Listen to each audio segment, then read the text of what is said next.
Well, that was not who I expected to win today's race, to be honest with you.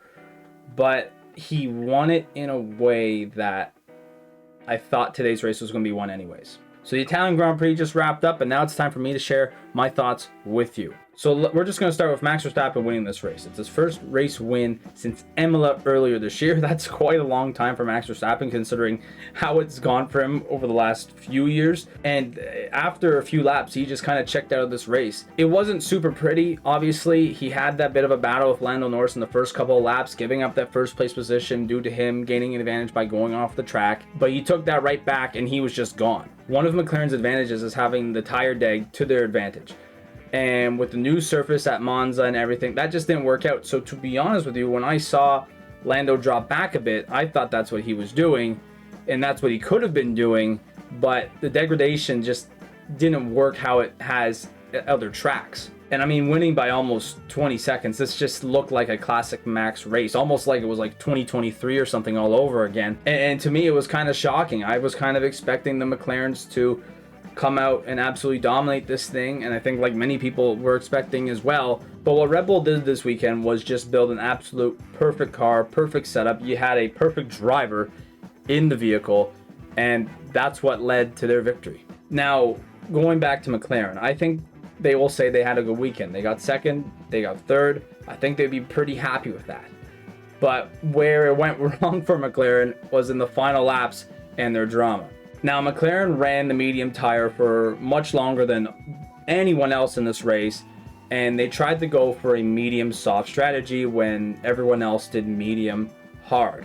And what led to that is they pitted Oscar first just so Lando could have that extra bit of grip to try and push back against Max. Oscar's pit stop was a 1.9 second, fantastic pit stop. You're expecting that for Lando, and no. The front left tire gun malfunction basically gave a proper signal, but then not a proper signal. The tire wasn't on.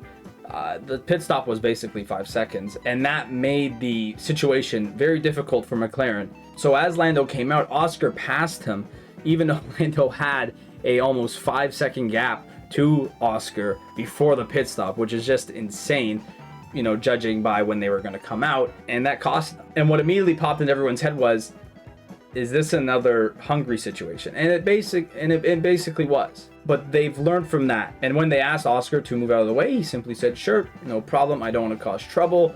He did. Lando was able to get that second back. So the problem was kind of solved very easily this time compared to Hungary last year. But if I'm Lando looking on my side, I'm saying, look, I had a 5 second lead on this guy.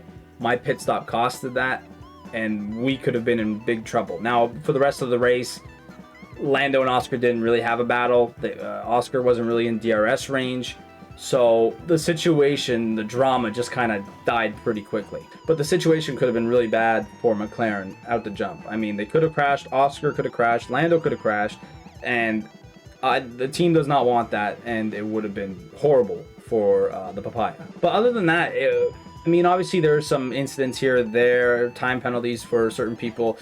But that race, they said it was the fastest race ever in Formula One history. I forget what the exact time was. I didn't write it down. And I'm not surprised with that, considering it was in Monza, right?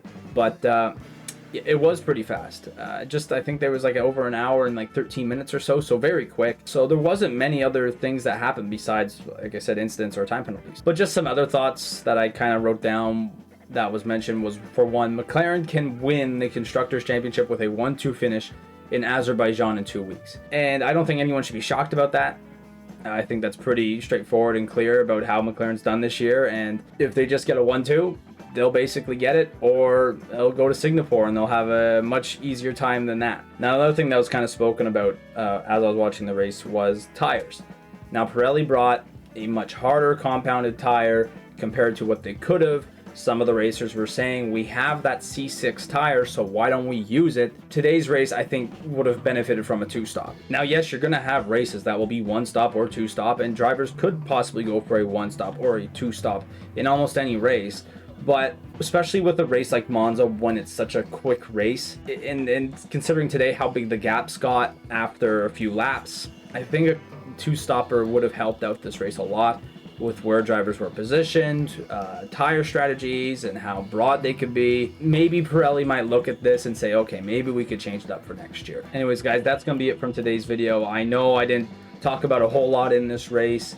If you watched it, there wasn't a lot going on, to be honest, besides the end and some minor incidents that I don't really have to talk about. But that's kind of how Monza is now, and maybe we'll see a change next year. But anyways, guys, let me know down in the comments below what you thought about the race, maybe how your team or driver did.